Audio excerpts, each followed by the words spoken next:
Assalamualaikum warahmatullahi wabarakatuh. Baik siswa semua, hari ini kita akan mempelajari teks ceramah. Semoga semuanya bersiap mengikuti pelajaran hari ini dan menyimak dari awal hingga akhir pelajaran sampai selesai.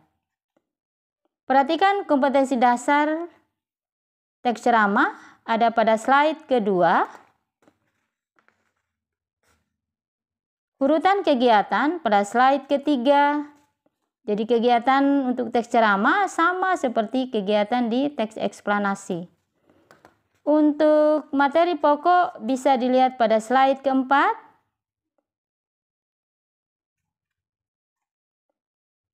Kita mulai pembahasan materi pada slide ke-5. Pengertian teks ceramah dan istilah lainnya. Ceramah adalah pembicaraan di depan umum yang berisi penyampaian suatu informasi, pengetahuan, dan sebagainya. Perhatikan diksi yang digunakan. Pembicaraan di depan umum. Penyampaian suatu informasi. Artinya, setiap pembicaraan di depan umum yang tujuannya menyampaikan informasi dapat dikatakan sedang berceramah. Siapa saja yang biasa berceramah di kehidupan nyata yang memang siswa sering menyaksikan? Tentu yang pertama adalah penceramah murni yang profesinya sebagai penceramah. Yang lainnya adalah guru yang menyajikan pelajaran di depan kelas. Kemudian dosen atau para politisi yang menyampaikan visi misinya di depan masyarakat. Tapi ternyata ada istilah yang serupa dengan ceramah, yaitu pidato dan khotbah.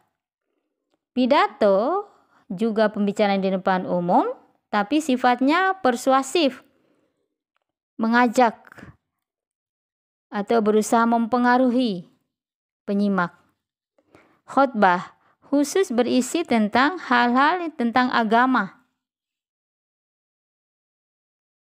tapi sama-sama disebut berbicara di depan umum.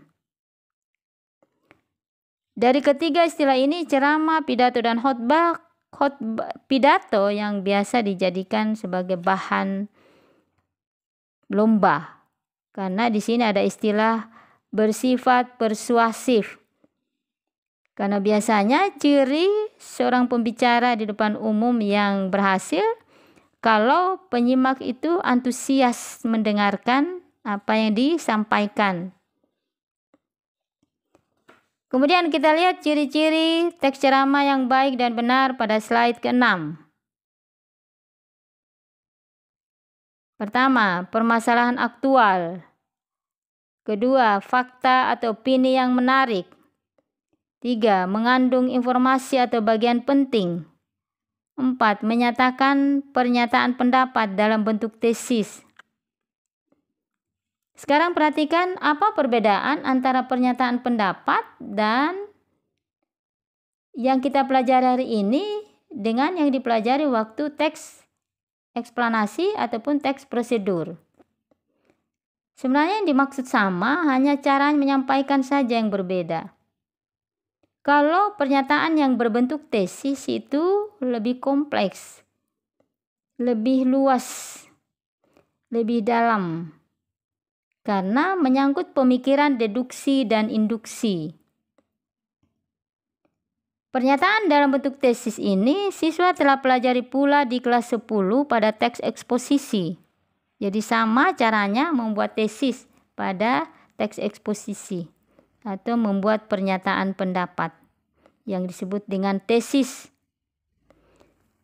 Nah, di sini untuk dapat membuat pemikiran tesis yang baik tentu harus menguasai teknik mengemukakan pendapat. Ada 2 teknik dalam mengemukakan pendapat. 1, teknik deduksi, 2, teknik induksi. Teknik deduksi adalah teknik mengemukakan pendapat yang didasari oleh teori atau konsep. Apa contohnya? Contoh, mencuri adalah perbuatan dosa menurut Al-Quran dan Al-Hadis. Itu konsep.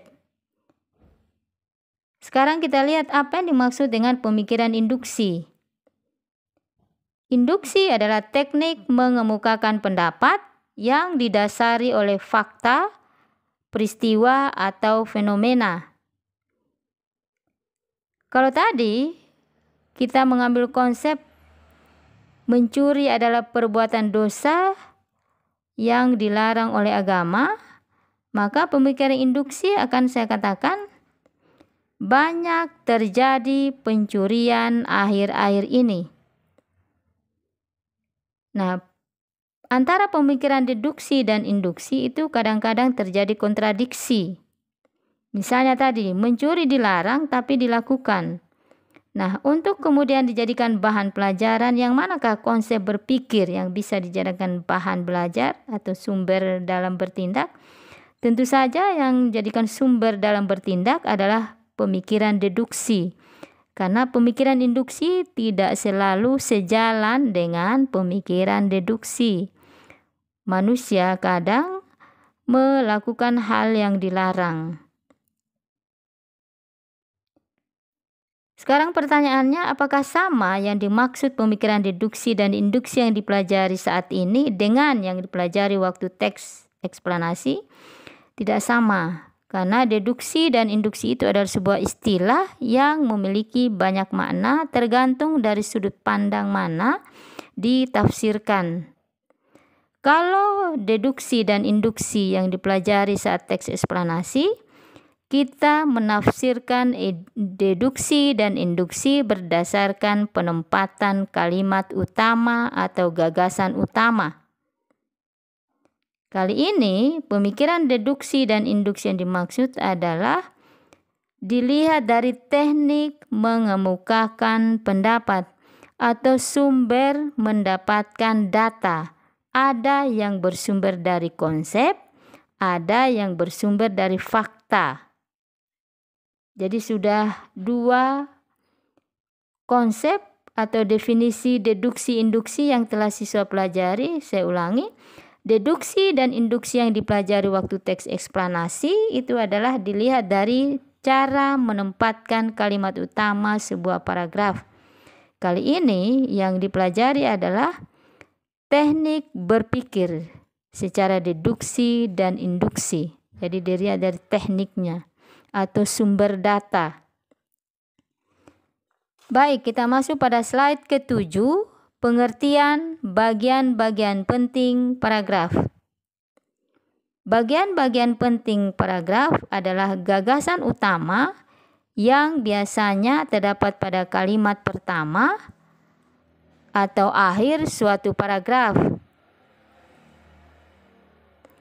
Bagian penting bisa kita tafsirkan sebagai hal yang bermanfaat. Apa ciri-cirinya yang bermanfaat itu? Perhatikan ada dua ciri yang Ibu sampaikan di sini. Ciri lainnya bisa siswa cari. Satu, menyangkut keselamatan atau kelangsungan hidup pembaca. Dua, informasi tentang kiat atau cara baru untuk meningkatkan kualitas hidup. Jadi harus menyangkut itu. Intinya yang dimaksud bagian penting itu harus bermanfaat. Oleh karena itu, tidak semua gagasan utama kita dapat mengatakan sebagai bagian penting dari suatu paragraf. Tidak semua, karena kalau yang dibahas permasalahan, tentu kemungkinan tidak ada bagian penting di paragraf itu. Berikutnya slide ke-8 tentang contoh bagian penting. Ini ada contoh pada slide ke-8, judul tentang Jepang. Anak-anak Jepang membersihkan sekolah mereka setiap hari selama 14 jam dengan para guru. Perhatikan yang ditebalkan pada kalimat pertama, kita ambil intinya saja. Jadi yang ditebalkan itu adalah bagian penting. Karena informasinya bagus untuk dijadikan pedoman anak-anak Jepang membersihkan sekolah setiap hari. Bisa diikuti dan bisa dijadikan pelajaran. Artinya bermanfaat untuk pembaca. Jadi ini dianggap bagian penting. Jadi bagian penting itu menyatakan hal yang positif. Diksi yang positif, tidak mengandung unsur kritik, tidak membahas kekurangan sesuatu, dan lain-lain. Slide ke-9, struktur teks ceramah. Ada 3 struktur teks ceramah. 1. Pembukaan yang berisi tesis. Tadi dikemukakan bahwa gagasan utama di dalam sebuah paragraf itu harus dinyatakan dalam bentuk tesis. Sekarang kita akan lihat definisi dari tesis. Tesis adalah pernyataan atau teori yang didukung oleh argumen yang dikemukakan dalam karangan. Bagaimana mengenali sebuah gagasan utama yang disebut dengan tesis? Akan kita lihat pada contoh berikutnya. Kita lihat dulu struktur teks ceramah secara lengkap. Nah, di bagian pembuka itu yang berisi tesis tadi itu bisa diawali dengan isu. Yang mana yang dimaksud dengan isu? Kalau Anda memperhatikan buku teks pada halaman 86, maka itu ceramah diawali dengan isu. Isu di dalam istilah cakapan yang sudah kita ketahui artinya kabar yang belum jelas kebenarannya. Tetapi dalam teks ceramah ada makna lainnya, maknanya adalah permasalahan yang dikedepankan. Nah, jadi kalau berceramah dengan mengawali, mengemukakan peristiwa-peristiwa nyata yang terjadi di kehidupan, maka itu kita mengawali ceramah dengan isu. Saya ambil satu paragraf contoh di 86. Coba disimak. Saudara-saudara yang baik hati, suatu ketika saya melihat beberapa orang siswa asik berjalan di depan sebuah kelas dengan langkahnya yang cukup membuat orang di sekitarnya merasa bising. Terdengar percakapan di antara mereka yang kira-kira begini, "Punya gua kemarin hilang." Terdengar pula sahutan salah seorang mereka, "Loh, kalau punya gua sama elu dikemanain?" Nah, itulah sepenggal ceramah yang diawali dengan isu, diawali dengan menyuguhkan peristiwa yang terjadi di masyarakat. Itu hanya penggalannya, masih ada lanjutannya. Berikutnya, bisa Anda awali ceramahmu dengan permasalahan. Yang mana contohnya? Kita lihat nanti pada slide 10. Kita langsung pada C, pandangan umum penulis. Kalau mau lihat ceramah yang diawali dengan pandangan umum penulis, bisa siswa lihat pada teks ceramah yang berjudul tentang Jepang pada paragraf 1. Jadi kalimat pertama dan kedua itu adalah pengantar untuk sampai kepada pernyataan tesis. Pernyataan tesisnya banyak hal yang perlu diketahui tentang Jepang. Masyarakat negara ini mampu mempertahankan tradisi yang berkembang di masyarakat. Itu adalah pernyataan tesis yang tadi diawali dengan pengantar. Pengantarnya itu yang ditebalkan di dalam teks itu. Jepang termasuk negara kecil di Asia yang sudah maju. Ini diawali dengan pandangan umum dulu, kemudian diikuti dengan tesis yang dikemukakan oleh penceramah pada kalimat yang tidak diblok, itu tesisnya. Nah, struktur yang kedua itu adalah isi. Apa yang berisi? Di bagian isi, isinya adalah pendapat dan fakta. Kalau di bagian penutup, berupa penegasan kembali atas pernyataan-pernyataan sebelumnya. Inilah 3 struktur teks ceramah. 1, pembuka yang berisi tesis. 2, isi yang berisi pendapat dan fakta. 3, penutup yang berisi simpulan dan saran. Kita lihat contoh bagian pembuka yang disebut dengan permasalahan utama. Tadi dikatakan bahwa di dalam mengawali ceramah bisa dengan permasalahan. Ini adalah contoh ceramah yang diawali dengan permasalahan. Pada slide ke-10. Perhatikan, bisa dibaca.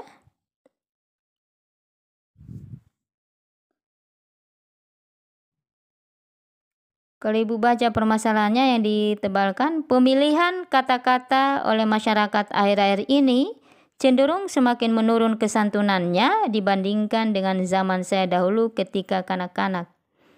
Itu adalah pernyataan tesis. Kemudian fakta yang diberikan atas pernyataan tersebut. Hal tersebut tampak pada ungkapan-ungkapan pada banyak kalangan dalam menyatakan pendapat dan perasaannya, seperti ketika berdemonstrasi ataupun rapat-rapat umum. Kata-kata mereka kasar atau bertendensi menyerang. Tentu saja hal itu sangat menggores hati yang menerimanya. Ada keterangan yang Ibu berikan, silakan dibaca. Tadi sudah saya bacakan. Untuk memahami lebih dalam lagi, coba dibaca sendiri yang lainnya. Jadi kalau saya lanjutkan baca, yang di blok itu adalah permasalahan utama. Kalau diambil intinya menurunnya kesantunan berbahasa masyarakat. Yang tidak di blok kita sebut fakta yang mendukung pernyataan tersebut, atau singkatnya fakta permasalahan. Kemudian slide ke-11. Slide ke-11. Struktur yang kedua, bagian isi. Satu paragraf diberikan.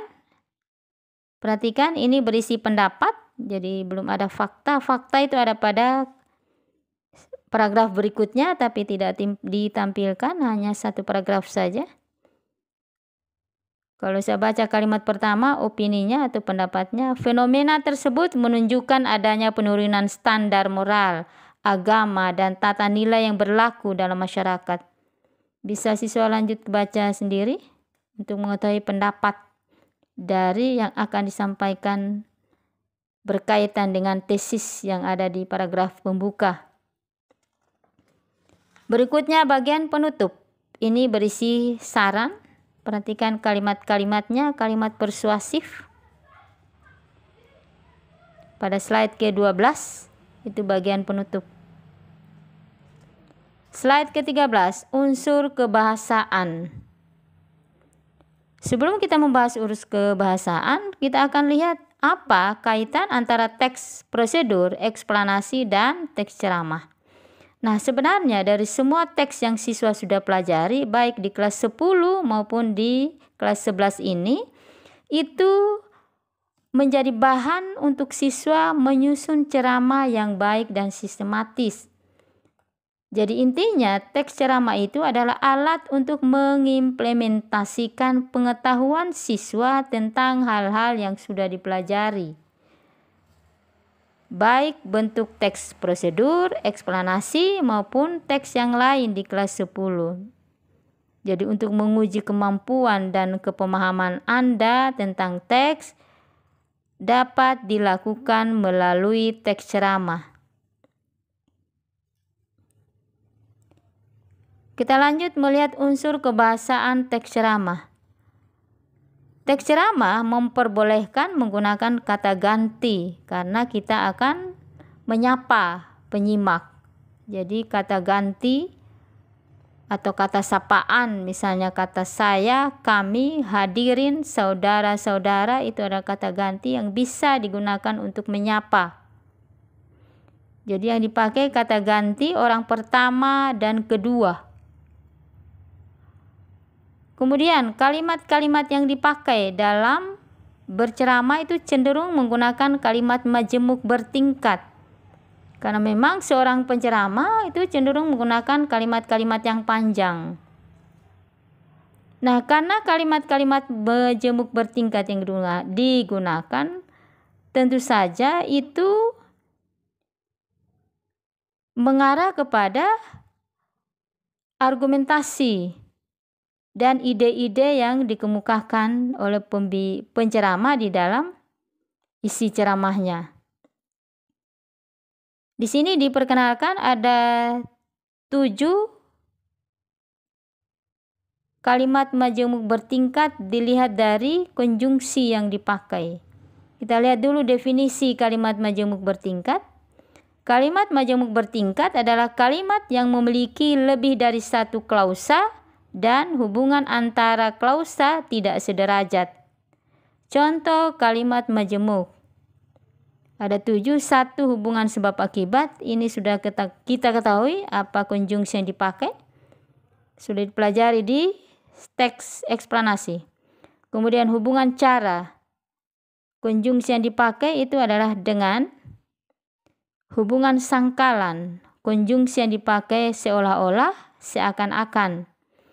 4. Hubungan kenyataan, contoh konjungsi yang dipakai padahal, sedangkan. Hubungan hasil, contoh yang dipakai makanya.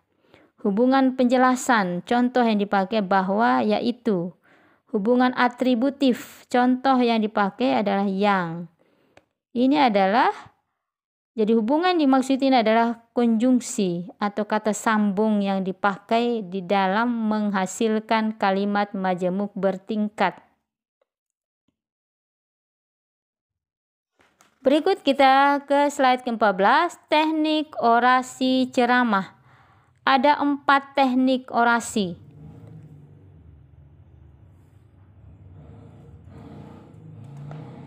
Kemudian yang ke-15, langkah-langkah penyusunan teks ceramah. Nah, setelah kita mengetahui teknik orasi berceramah, tentu yang paling penting adalah mengetahui caranya menyusun teks ceramah yang benar dan sistematis. Pertama, sama dengan teks karangan yang lain, tentukan topik. Hanya di ceramah ada tambahannya, tentukan topik dan tujuan. Jadi ada 2, yang pertama tujuan, topik dan tujuan. Ada contoh yang diberikan topik di sini, keragaman budaya daerah. Tujuan umumnya informatif. Tujuan khususnya, jadi kalau tujuan umum itu terkait dengan cara atau tujuan inti di dalam berceramah. Ada 3 tujuan umum, yaitu informatif atau memberitahu. Yang kedua, persuasif atau mengajak. Yang ketiga, rekreatif atau menghibur. Jadi ada 3 tujuan umum di dalam berceramah. Nah, untuk tujuan khusus ini terkait dengan materi yang disampaikan. Misalnya topik keragaman budaya daerah. Karena tujuan umumnya adalah informatif, memberitahu, berarti apa yang menjadi tujuan khususnya adalah apa yang perlu diketahui oleh pendengar. Jadi ini tujuan khususnya pendengar perlu mengetahui setiap daerah memiliki budaya yang khas. Yang kedua, dalam budaya daerah terdapat nilai-nilai kehidupan yang bisa kita petik.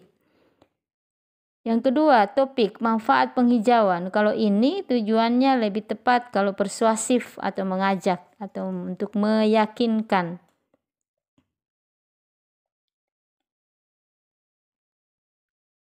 Baik, jadi kita sudah mengetahui langkah yang pertama untuk menyusun teks ceramah, menentukan topik dan tujuan. Perhatikan contohnya di slide 15.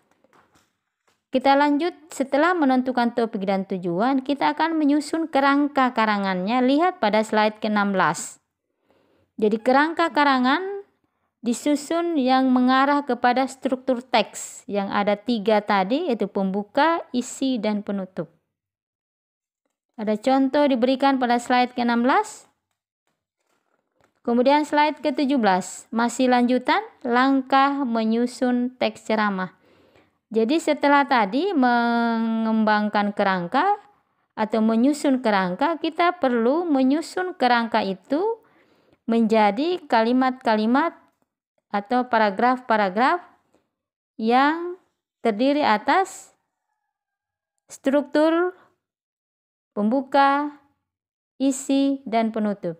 Jadi mengembangkan kerangka karangan menjadi teks ceramah yang utuh. Nah, setelah teks ceramah selesai, tentu kita harus periksa dulu untuk melihat apakah masih ada yang keliru untuk diperbaiki Jadi baik dari segi bahasa maupun isi, kita lihat dulu dan perbaiki sebelum dipublikasikan. Itulah keempat teknik atau langkah di dalam menyusun teks ceramah. Yang pertama, menentukan topik dan tujuan. Yang kedua, menyusun kerangka karangan, jadi sama seperti teks yang lain. Dilanjutkan dengan menyusun kerangka. Setelah menyusun kerangka, kita kembangkan kerangka karangan itu menjadi karangan yang utuh. Yang ketiga, periksa sebelum dipublikasikan. Yang keempat, periksa sebelum dipublikasikan. Nah, setelah kita mempelajari panjang lebar uraian teks ceramah, Ibu akan coba rangkum untuk siswa lebih ingat apa yang dipelajari tadi. Perhatikan pada slide ke-18. Ada 11 rangkuman. 1. Ceramah adalah pembicaraan di depan umum yang berisi penyampaian suatu informasi, pengetahuan, dan sebagainya. 2. Ceramah terdiri atas 3 struktur. 3. Ceramah mengandung permasalahan aktual, fakta, opini yang menarik, dan pernyataan pendapat berbentuk tesis. Yang lainnya silakan siswa baca dalam hati masing-masing. Silakan dipelajari. Selanjutnya kita akan akhiri pelajaran ini dengan tes penilaian 1. Ada pada slide ke-19. Ada 3 pertanyaan.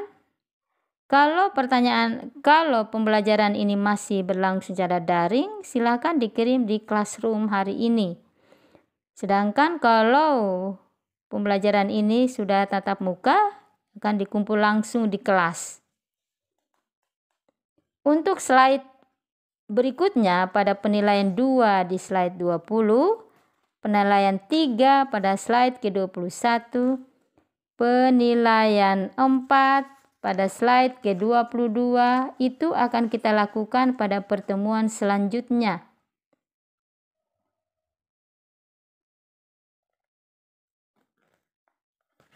Semoga apa yang disampaikan hari ini dipahami dengan baik. Kalaupun masih ada yang ingin mendalami materi ini lebih jauh, silakan bertanya langsung. Sekali lagi, kalau masih daring, bertanya di classroom. Semoga bermanfaat pelajaran hari ini. Wassalamualaikum warahmatullahi wabarakatuh.